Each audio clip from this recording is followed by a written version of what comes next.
সুবহানাল্লাহ, আলহামদুলিল্লাহ, লা ইলাহা ইল্লাল্লাহ।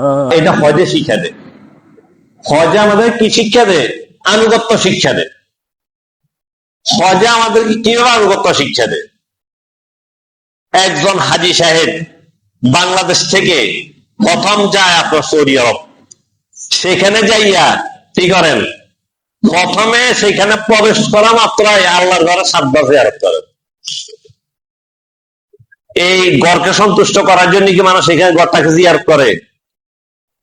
এই গড়কে সন্তুষ্ট করার জন্য এই ঘরের পূজা করে। মোমেনগণকে এই ঘরের পূজা করে। নাউজুবিল্লাহ।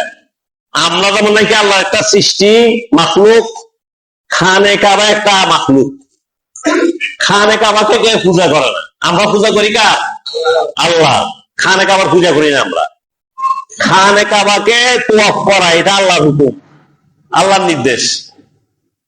এরপরে খানে কাবা তোয়াফের সময় কি করে? হজ্জে আসদকে চুমুন দেয়। হজ্জে আসদকে চুমে দেয়। হজ্জের মানে পাথর, আসদ মানে কালো, একটা কালো পাথর, এটাকে চুমা দেয়। কেন চুমা দেয়?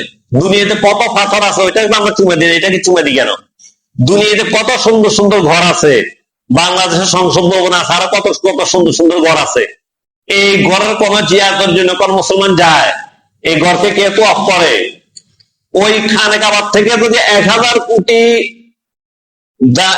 কোটি বেশি আপনার মূল্য ব্যয় করে, 1000 কোটি টাকা থেকে বেশি টাকা ব্যয় করে যদি কোন ব্যক্তি এর চেয়ে হাজারো উন্নত মানের ঘর যদি কোন ব্যক্তি তৈরি করে, 1000 গুণ উন্নত মানের ঘর তৈরি করে, কোন মুসলমান ওই ঘরের তোয়াফ করবে? কখনো না। এই ঘরে, যে ঘর দেখতে একটা কালো পাথর ঘর, তেমন কোন সুন্দর না, কালো গিলাপ দিয়ে এটা চতুর্পাশে ঢেকে রাখছে। এই ঘরের তোয়াফের জন্য পৃথিবীর আনাচে কানাচে থেকে মুসলমান সবাই সেখানে যায়। কি জন্য? এটা আল্লাহর হুকুম, আনুগত্য। এটা আনুগত্য। হজ্জে আসদকে চুমা দেয়। পৃথিবীতে আরো কত দামি দামি পাথর আছে, ওই পাথরকে চুমা দেয়। যদি একটা হীরার টুকরায় কোন মুসলমান আপনার চুমা দিবে না, এটা এবাদত ছেড়ে দিবে না। এটা তো দামি হিসাবে তার কাছে আসছে, হয়তো দিতে পারে, বাকিটা এবাদত হিসাবে এটাকে চুমা দিবে না। বাংলাদেশ থেকে বা পৃথিবীর আনাচে কানাচে থেকে 1.5 কোটি লোক হজে যান বা তার চেয়ে বেশি। সমস্ত মানুষের চেষ্টা করে হজ্জে আসদকে চুমা দেওয়ার জন্য। হাদিসে পাকের মধ্যে আছে, কিয়ামতের ময়দানে হজ্জে আসদ 2টা চোখ হবে। এই হজ্জে আসদ 2টা চোখ দিয়া হাসরবাসী সমস্ত লোকদের দিকে তাকাবে এবং দেখবে যে দুনিয়াতে কোন কোন লোক এই হজ্জে আসদকে চুমা দিয়েছিল। হজ্জে আসদ নিজে দেখবে যে কোন কোন লোক আমাকে চুমা দিয়েছিল, এবং যারা দুনিয়াতে ওই হজ্জে আসদকে চুমা দিয়েছিল, কিয়ামতের ময়দানে আল্লাহ পাকের দরবারে এই ব্যক্তির পক্ষে সুপারিশ করবে হজ্জে আসদ। এই জন্য সমস্ত মুমিনগণ চেষ্টা করে অন্তত একবার হজ্জে আসদকে চুমা দেওয়া যেত। যদি মানুষকে কষ্ট না দিয়ে চুমা দেওয়া যায়, তাহলে এটা চুমা দেওয়া সুন্নত। রাসূল কারীম হজ্জে আসদকে চুমা দিয়েছে। হযরত ওমর ফারুক রাদিয়াল্লাহু তাআলা যখন হজ করতেছিলেন, হজ্জে আসদকে চুমা দিতে যাইয়া উনি হজ্জে আসদকে লক্ষ্য করিয়া বললেন, হে হজ্জে আসদ, আমি জানি তুমি একটা পাথর, তুমি একটা পাথর, তুমি আমার কোনো উপকার করতে পারবে না, অপকার করতে পারবে না। বাকি আমি তোমাকে তাও কেন চুমা দিচ্ছি? যে আল্লাহর কসম, যদি রাসূলকে আমি যদি না দেখতাম যে তোমাকে চুমা দিছে, তাহলে কিয়ামত পর্যন্ত আমি তোমাকে কখনো চুমা দিতাম না। রাসূল চুমা দিছে, তাই রাসূল আনুগত্য হিসাবে আমি তোমাকে চুমা দিচ্ছি। এটা হলো আনুগত্য। হজ আমাদেরকে আনুগত্য শিক্ষা দেয়। এটা পাথর, এটা চুমা দিয়ে কিলাম। একটা ঘর, এটাকে তফ করতে এত কষ্ট করতে হবে কেন? লাখ লাখ টাকা খরচ করতে হবে কেন? এরপর দেখেন 8 তারিখে সমস্ত হাজিরা চলে যাবে কোথায়? সে মিনাতে। কত আলিশান সুন্দর সুন্দর বাড়িগুলো, হাজি সাহেবদের অনেক সুন্দর সুন্দর, অনেক টাকা পয়সা দিয়া, অনেক টাকা ব্যয় করে একটু বাড়ি ভাড়া করা হয়। এয়ার কন্ডিশন ছাড়া, এসি ছাড়া আরব দেশে কোন মুরগির খড় নেই। এমনি বিল্ডিংটা দূরে থাক, মুরগির খড় যেগুলো, বাথরুম সব জায়গাতে এসি, বাথরুম এসি ছাড়া নেই। আমাদের দেশে তো এসি শুধু বেডরুম গুলোর মধ্যে। আরব দেশে টয়লেট এসি, সব এসি। ওরকম ঘর ছেড়ে খোলা ময়দানে সে কোথায় চলে যায়? মিনায় চলে যায়। 9 তারিখ সকালবেলায় সেই মিনার প্লাবুটা ছেড়ে চলে যাবে কোথায়? আরফার ময়দানে। সেইখানে কান্নাকাটি করে, দোয়া ইস্তেগফার করে, আবার বিকেল বেলায় চলে আসতে হয় মুজদালিফার মধ্যে। মুজদালিফার মধ্যে আসে খোলা জায়গার মধ্যে কত পয়সা দিয়ে আপনার বাড়িঘর ভাড়া করা হয়েছে, ওই বাড়িতে না থেকে খোলা জায়গার মধ্যে রাত যাপন করতে হয়। না কোনো মশারির ব্যবস্থা আছে, না কোনো শোয়ার বেডের ব্যবস্থা আছে, কিছু নেই। খোলা জায়গার মধ্যে রাত অবস্থান করতে হয়। সেখানে রাত্র অবস্থান করিয়া সকাল বেলায় এরকম পাথর তালাশ করে সেই আপনার এত দূর, প্রায় 3-4 কিলোমিটার দূরে যাইয়া পাথর মারি আসতে হয়। কেন পাথর মারতে হবে? অনেকে মনে করে শয়তানকে পাথর মারে। আরে ভাই, শয়তান আমরা পাথর খাওয়ার জন্য দরকার আছে, লক্ষ লক্ষ পাথর খাওয়ার জন্য সে দাঁড়িয়ে থাকতে শয়তানকে পাথর মারে? এটাতে পাথর নিক্ষেপ জামারাত, পাথর না মারা নিক্ষিপ্ত। শয়তান এখানে দাঁড়ায় আছে, কেন দেখছে? সব শয়তান এখানে ধোঁকা দিয়েছিল। এখান থেকে অন্তত 5000 বছর আগে হযরত ইব্রাহিম ইসলাম যখন উনার পুত্র ইসমাইল ইসলামকে যখন কোরবানি করার জন্য নিতেছিল, এই 3 জায়গাতে শয়তান ধোঁকা দিয়েছিল।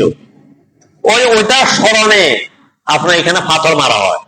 শয়তানকে পাথর মারা হয় না। ওই যে হযরত ইব্রাহিম ইসলামের স্মৃতি, উনি যেন পাথর মেরে শয়তানকে সরাই দিয়েছিল, ওই স্মৃতির স্মরণে সেখানে পাথর মারা হয়, জামারাতে পাথর মারা হয়। এগুলো কোনো কিছু মানুষ আকলে ধরে না। কেন করতে হবে? এটা কোনো দিকটা আকলে ধরবে না, আকলে ধরবে না, কিন্তু শরীয়তের নির্দেশ এরকম, তাই এটা করতে হবে। এটার নাম হলো আনুগত্য। এটার নাম হলো কি ভাই? আনুগত্য। একটা লোক উদাহরণত বায়ু ত্যাগ করছে, এখন শরীয়তের নির্দেশ ওইখানে যাইয়া কি বাথরুমে পানি খরচ করে আসবে, না খালি উজু করলে চলবে? উজু করলে চলবে। দেখেন, যে স্থান দিয়া দুর্গন্ধময় বাতাস বের হয়েছে, শরীয়তে কিন্তু ওইটা দোয়ার জন্য বলে, বাতাসটা বের হয়ে গেছে, এখানে কোনো ময়লা লাগিয়ে হয়নি, এখানে দোয়ার জন্য শরীয়তে নির্দেশ আসে নেই। বলছে তুমি উজু করো। উজু করতে কি করতে হয়? হাত ধুইতে হয়, মুখ ধুইতে হয়, মাথা মোছা করতে হয়, পা ধুইতে হয়। কিন্তু যে স্থান দিয়ে বায়ু ত্যাগ করছে, এটা কিন্তু দোয়ার জন্য বলে নেই। তাহলে এইটা কি মানুষ আকলে ধরবে? বিবেক ধরবে যে কেন এমন হইল? ধরবে না। কিন্তু শরীয়তের নির্দেশ এরকম, তাই এটাকে মেনে নিতে হবে। হযরত আলী রাদিয়াল্লাহু তাআলা বলছেন যে শরীয়ত এটা আনুগত্যর নাম। যেমন ইসলামী শরীয়তের বিধান, যদি কোন ব্যক্তি উজু করিয়া মুজা পরেন, চামড়া মুজা অর্থাৎ এক্সিলে মুজা, তাহলে উজু করিয়া মুজা পড়ছে, মুজা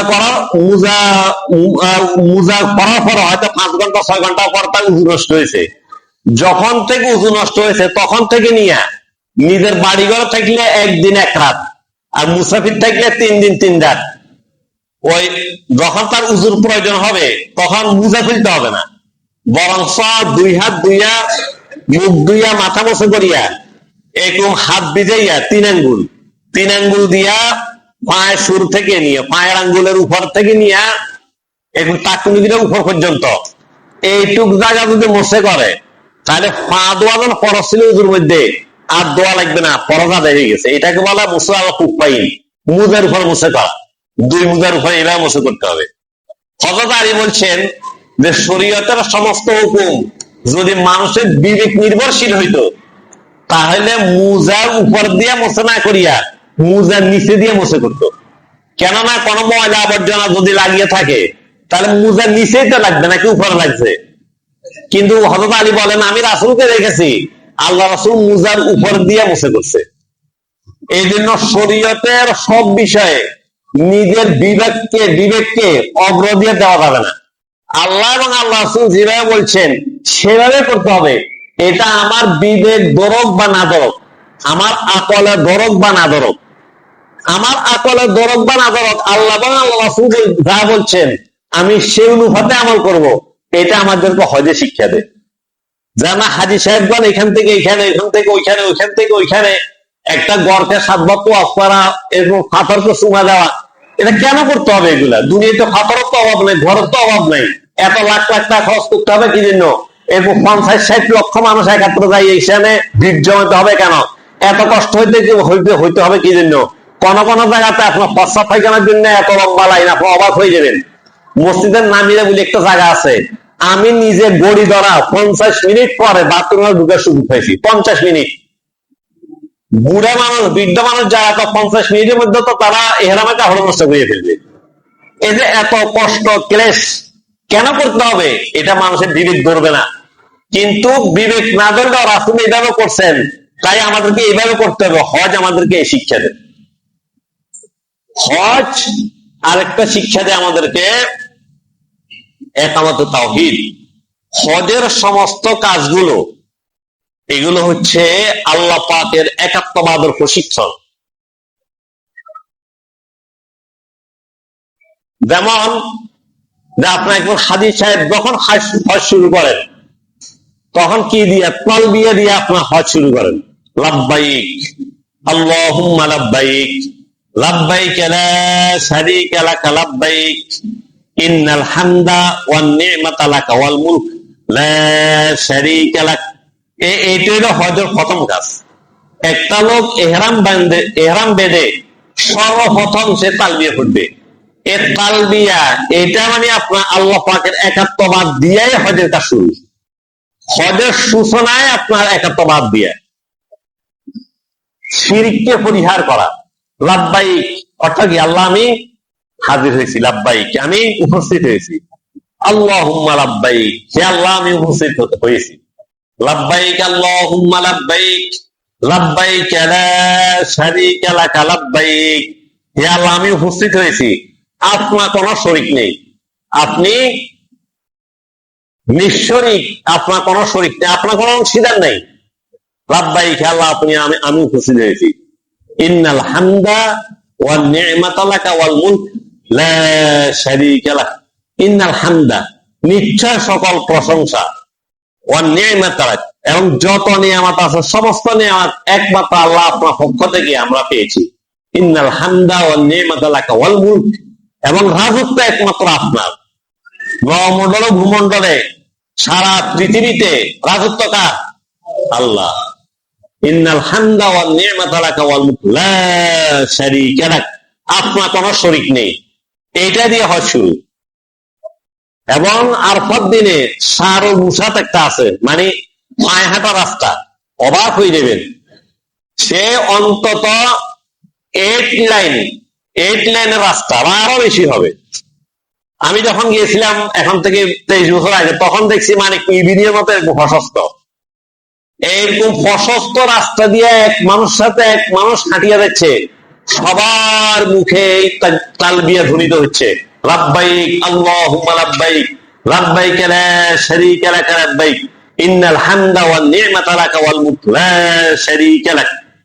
এবং মুজদালিফা অর্থাৎ জিলহজ মাসের 10 তারিখ সকালে সে মুজদালিফা থেকে নিয়ে জামারাত, যেখানে পাথর মারে, 3 কিলোর ঊর্ধ্বে জায়গা, অনেক প্রশস্ত।